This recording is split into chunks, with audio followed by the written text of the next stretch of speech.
Greetings everyone and welcome back to another episode of Spliced In Later. Here we are on the 17th of January or the 16th of January.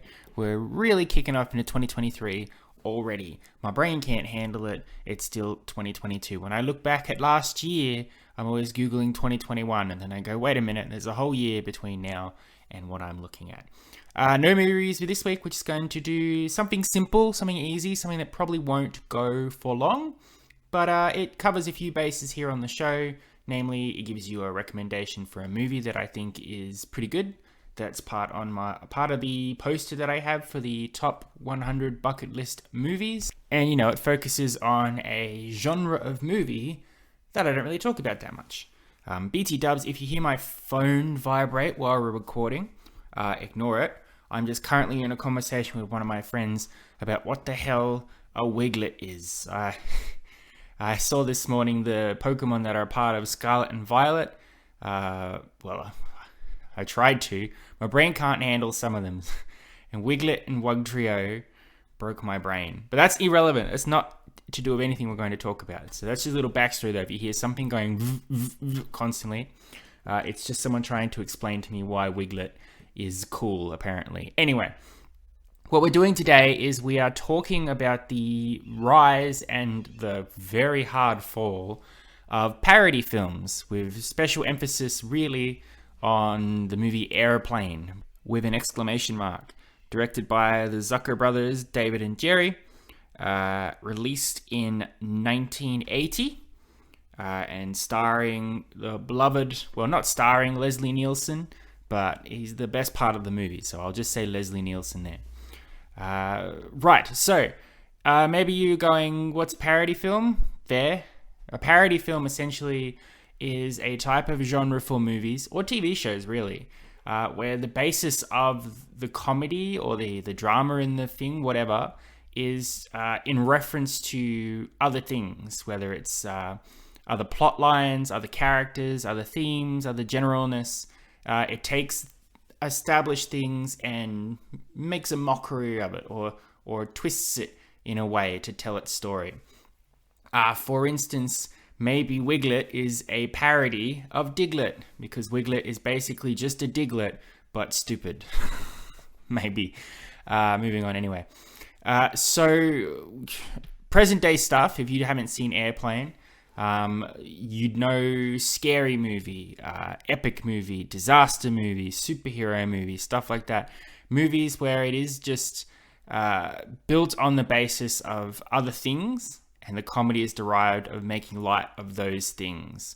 But a good parody film manages to take the things around it for inspiration, but also come up with its own vibe, its own style, its own story, sort of. That you can get behind and enjoy. A lot of comedians are probably famous for doing parodies and stuff like that. A lot of stand-up comedians as well. Family Guy. Family Guy is a parody show. It's Seth MacFarlane doing his Peter Griffin and Friends, but the majority of the joke is Seth MacFarlane making light of things happening around them, whether it's in politics, homophobia, racism, terrible things like that, or taking popular pop culture stuff like Star Trek, Game of Thrones, 2.5 Men, anything that's relevant at the time, or even in the past. Seth MacFarlane apparently has a very good memory when it comes to anything that's ever been on TV, and poking fun at it, making light of the situation, twisting it on its head to showcase the ludicrousness of that situation, or making it ludicrous themselves. So that's really what parody is. Now, depending who you are, either you find that shit hilarious, or you can't stand it, or you're somewhere in the middle. Me, I'm somewhere in the middle, and I tend to lean more towards I like it. Because it's that trap that we're in at the moment currently with a lot of film franchises like Star Wars and Indiana Jones, and all the reboots and remakes and sequels to movies that came out 20 years ago which is riding the nostalgia wave. There's a certain feeling people get when they like something and then they see something reference that thing. And the brain endorphins will tell you, I know what that is, I like what that is, therefore I like the thing that's happening in front of me. The nostalgia wave at the moment I'm a little worried about, because I do think that we're getting to a point where people want to remember what they liked and have what they liked referenced and done over and over again, then embrace something new. That could be a controversial opinion, but I mean, these days you talk about the classic films and the classic characters, and it's all from the 60s and 70s and 80s, maybe the 90s. But these days, rarely is there a new thing, a new movie, a new character, which sparks something of a reaction that it becomes a classic in its own right, where you know that 10 or 20 years from now, people are still going to be talking about it. These days, it's like us grown-ups are telling our children, remember these are the things we liked, and you have to like the things we liked. So we're going to keep making things about the things that we like, rather than coming up with new things for you to like. And it's everywhere. I mean, I love Marvel, but Marvel in itself is based on comics that have existed since the 40s. There's no Marvel movie which introduces brand new characters which have never ever been in a Marvel comic before. So it's everywhere, and it's what the current climate and culture is for movies and TV, I think is. And depending on how you feel about it, either you're really annoyed by it, like certain people I've seen on YouTube, or you love it so much that you've built a career out of it, like certain people I see on YouTube. But back in the 80s and 70s, I would say, the parody film was very popular, I think, because certain people knew how to do it just right. Now, the movie I'm recommending for you, Airplane, with an exclamation mark, is the perfect example of a parody film that manages to create its own reputation and its own legacy. Basically, if you don't know what Airplane is, it's a parody of disaster films. So things like, I know some of these movies came after Airplane, but just to give you an example of what it's parodying, something like Speed, or Unstoppable, or Die Hard, or The Towering Inferno, or The Poseidon Adventure. A situation where characters are caught in a very dangerous situation. Things are going wrong around them. There's certain doom, and they have to try and get themselves out of it, or they have to survive long enough to be rescued. Now, I believe Airplane's main what's the word I'm looking for here? Inspiration is a airplane disaster movie that came before it, which at this point I can't remember its name, and I can't be bothered to go and look it up. But its inspiration is on this airplane movie where there's a pilot who dies or has a heart attack or gets sick. So this plane's stuck in the air, and a lovable hero will have to step up and try and land the plane before disaster strikes. So that's basically what Airplane is. Airplane tells the story of a lovable hero who has chased his girlfriend onto a plane. She's leaving him, and he doesn't want her to leave. While they're up in the airplane, bad things happen to the pilot and the co-pilot, so our lovable loser has to take over the plane, and with the help of the ground crew and Leslie Nielsen, who's also on the plane, that he has to try and land it. That bare bones is Airplane. That's really all that's really happening in terms of story in Airplane. What Airplane does around it is take all those, at the time, very, very overdone tropes of disaster films, of the unlucky loser who becomes the hero, of the romance in the sky, the shticks that would allow such a movie like this to occur, like a pilot having a heart attack, or terrorists taking over a plane, or something like that. Alongside it, though, as with a parody, it parodies all sorts of different things that at that time, I think it was making a comment on what movies were. Movies tend to generally follow the same sort of formula. There can be different ideas and different ways to portray characters. But in a lot of instances, especially with genre films, there does seem to be a road that everybody follows and hits certain points to check off the boxes to confirm the movie that they're doing is correct. Whether it's a disaster movie will be like meeting all the characters, setting up a sense of personal drama between these people, then having a major disaster occur, having to survive it, while also reconciling with each other. A romance film, people who don't know each other, who have very different personalities, are thrown together. They'll eventually start to fall in love and court each other. But then something will happen, the penny will drop that will drive them apart in the second act until eventually they realize they love each other and come back for the final struggle. People are always saying superhero movies doing the same thing. Superhero movies tend to have, especially if they're doing an origin story, superhero, likable guy in a crazy situation, gets the superhero powers, tests being a superhero for a while. Their enemy ends up being just a bigger, eviler version of themselves. They have to fight it. There's a love interest along the way. So Airplane takes a few of these different things. I think some of the references I saw in here reference things like bloody Saturday Night Fever, of all things, and just throws it all together. And there are a lot of cutaway gags and characters who will appear on the plane for a joke and then disappear entirely.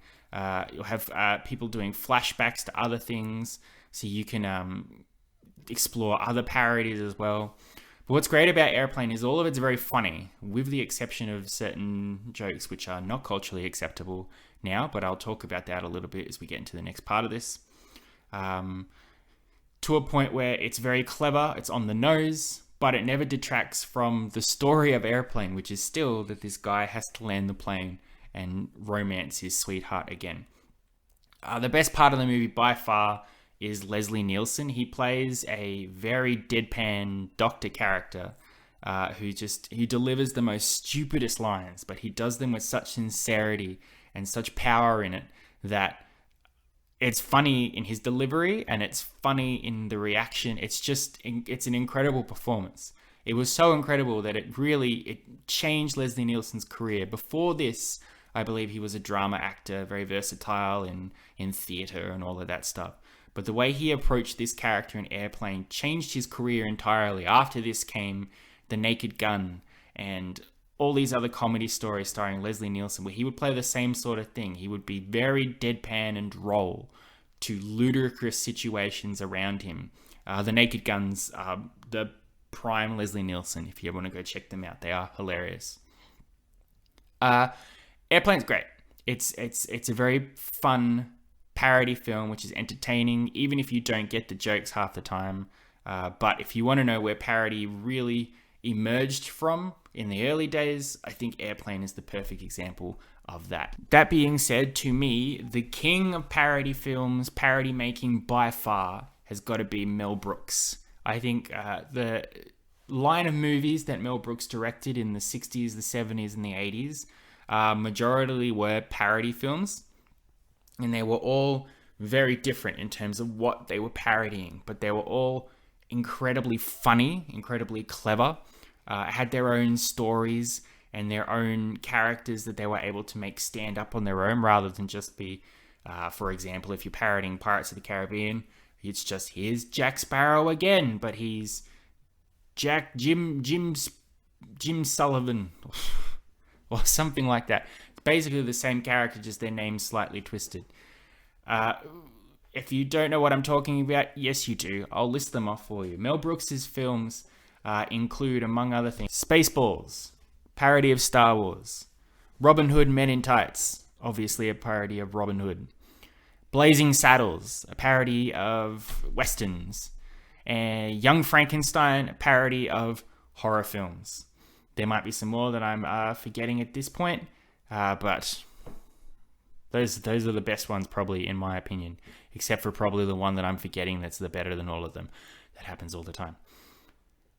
Each one of those films is hilarious. They're so funny. They are nothing but parody. It's constant references, jokes, side gags, taking already established tropes and upending themselves, especially for things like space movies or westerns or horrors, where, as I said, they all tend to follow the same sort of cliche. In the case of space, it was Star Wars became the thing that space movies want. Everybody wanted to be Star Wars. Everybody wanted to rip off Star Wars.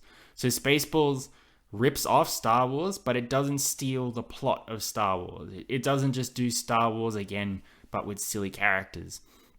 There's inspiration for characters like Rick Moranis' Dark Helmet and John Candy's Barf, who's Chewbacca.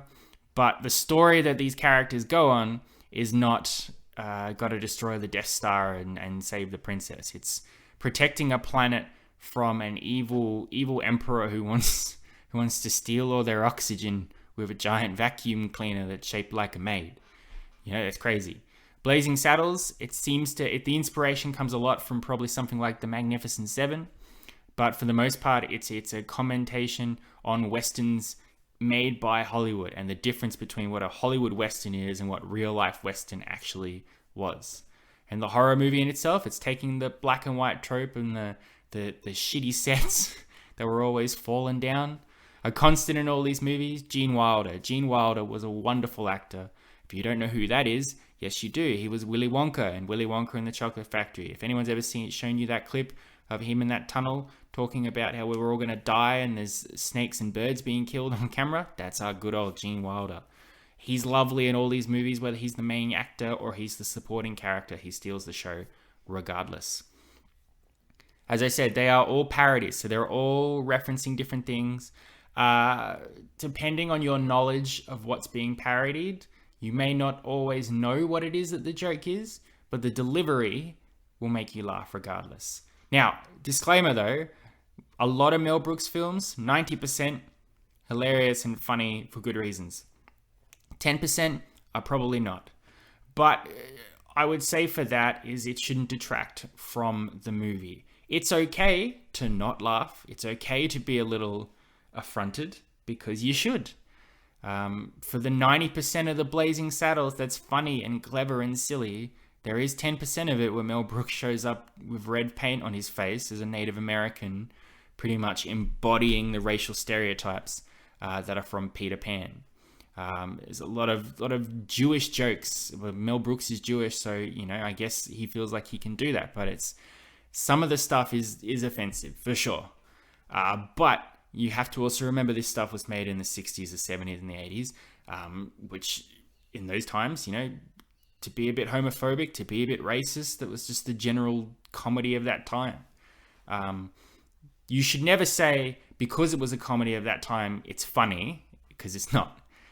It's more looking at it on the light of, that's not funny, but I understand that it once was, and I am watching this movie 40 years later, so I can't get bad at a movie for being made at a time where culture was different. That's the thing I found when I watched bloody Gone with the Wind for the first time over Christmas, that 4-hour epic thing. I don't hold the racism against it. I do think it's boring as hell and I do not understand the love for it, but I don't hold the racism against it. You'll get that in anything. You go back and watch Friends and people are going, wow, there was a bit of homophobia in here. Yes, there was. Same for something like Cheers. There's a whole episode where the idea of someone being gay in Sam's bar is upsetting and nobody wants it. It's just the time that it was in, and you can't look at something and go, that's homophobic now, and they should have known that 30 years ago. So as a result, the whole show is ruined. The whole movie is ruined. It's knowing what's okay now, what's not okay now, and being able to accept that things were different. If the movie was 100% that, if it was 100% Mel Brooks pretending to be a Native American racial stereotype, then you can go, okay, the whole movie is unwatchable. But small little bits like that, I think you can look past. Now you may wonder why when I'm saying good parody films, I'm talking about Mel Brooks in the past and Airplane, and I haven't mentioned a parody movie to come out recently. And that's because they died. I don't know how many parody films have been made in the last 10 years. I don't think too many. What happened, unfortunately, is what I just said before. It's tricking parody for nostalgia. It's mistaking comedy for references, which is when, as I said, something like Aeroplane or Blazing Saddles, the parody is there and it is constant, but it's establishing its own characters, its own story, its own jokes, so it can stand up on its own. So when you think of Airplane, you don't think, remember that movie that was a reference to those other movies? You don't think of Dark Helmet and go, hey, remember Darth Vader, but in Spaceballs, Dark Helmet's his own character. What happened from, I think, 2000 onwards is it was changed. Parody became reference films. And as a result, the comedy suffered because just because you know something doesn't make it funny. If I tell a joke and say, oh God, look, here comes here comes the Hulk, and he's just run over Lindsay Lohan as he runs to jump in the hot tub with Rupert Murdoch. That's not funny. Might sound funny because of my delivery, but that's just, the Hulk is something you know, Lindsay Lohan is something you know, Rupert Murdoch is something you know, and they're all together in this one scene. Scary Movie, I think, is where the table turned. I don't mind Scary Movie. I think it walks the line between what parody movies once were and what parody movies became. But at its essence, Scream's main plot is just, there you go. I did it accidentally. Scary Movie's main plot is Scream, essentially. The killer that's hunting everybody in Scary Movie is Ghostface from Scream. It just has it's a different person inside. But the way Ghostface goes around killing everybody in Scary Movie, the ways he does it, the beats that Scary Movie hits, 99% of are the same beats that Scream hit, including the reveal about who the killers are and who's involved. The parody, and they reference other things like The Usual Suspects and the Blair Witch Project, but it's kind of just doing famous scenes from the Blair Witch Project and The Usual Suspect and just making them silly, rather than taking, say, the concept of those movies and doing your own joke and your own spin on it. But as I said, it walked the line. There's some funny stuff in Scary Movie, I'm not gonna lie. What happened afterwards with all the scary movies that came after it, and then, oh god, you've got epic movie, disaster movie, superhero movie, was just movies that took one very, very popular, very prominent thing from the genre that they were exploiting. Say, for example, superhero movie. For the most part, they are just redoing Sam Raimi's Spider-Man, but it's about a fly instead, so they call it The Fly Man, or whatever. I can't remember. I haven't seen that movie in 100 years, and I'm not going to see it again. But then along the way, Drake Bell's character will go and hang out at the X-Men mansion because they're superheroes too. Leslie Nielsen is the Uncle Ben character, though. The way he goes out of the movies the same way, really, that Uncle Ben does, literally lying in the same way on the pavement that Cliff Robertson does in the real Spider-Man. So that's it. Parody was taken away, or the meaning of parody was changed from self-deprecating, aware humor that's taking the ridiculousness of certain situations and hyping it up to 11, or taking concepts and ridiculing them with your own ideas and your own jokes, and just going, let's make a movie with all these things that are all references to everything else, so everybody watching can go, I know what Pirates of the Caribbean is, I know what Alvin and the Chipmunks are, I know what Nacho Libre is. There it is. There's no story in these parody films. There's nothing really there that's new. Any story is just story that's been taken from other movies and just being silly. Young Frankenstein is not a story about Frankenstein and his monster. Young Frankenstein is about Frankenstein's son, who comes to Frankenstein's castle and then gets caught up in the whole monster shenanigan. But it's not just Frankenstein, but silly. If you did a movie like that now, it would probably be called Monster Movie, and it would have the exact same thing as Frankenstein from 1927, but the character would probably be called Frank Steen or something stupid like that. I think the blessing, though, is that people generally caught on with the fact that these things weren't funny, that there was no story, there wasn't entertaining, and stopped going to go see them. So they didn't make any money. No one wanted to do them. Parody films became sort of red box, asylum type movies that didn't have a lot of money behind them and were just cheap gags. I think the last big movie that tried to be huge at the cinemas that was a parody movie of sorts was Movie 43, I guess, which was a parody of movies like Valentine's Day and New Year's Day, where you had all these huge famous actors in this one movie on 11 or 12 different storylines that are completely separate from each other. It's basically what Movie 43 was parodying, but that was so bad. So bad. One day I'll do an episode on Movie 43. It is probably the worst thing I have ever seen, and I've seen a lot of shit. It's terrible. It's so bad. My eyes are bleeding just remembering it. But that was probably the last big come to the movies and see a parody film. They seem to be dead. Mel Brooks is 98, so I don't think he'll be making any more. But I would like one day, if someone can, to step up. Remember what parody films were. Remember how good they used to be. Remember how funny they used to be. And make something good. That being said, I haven't seen everything. I'm not 100% aware of what's going on in the world.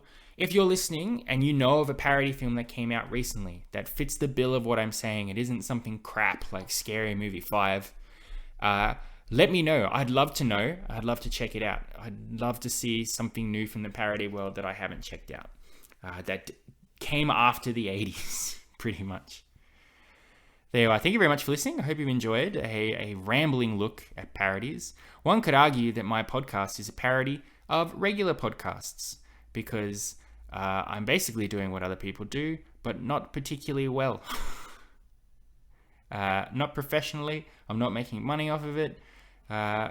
It's a parody. It's probably a parody on the level of something like Scary Movie 5 and Movie 43.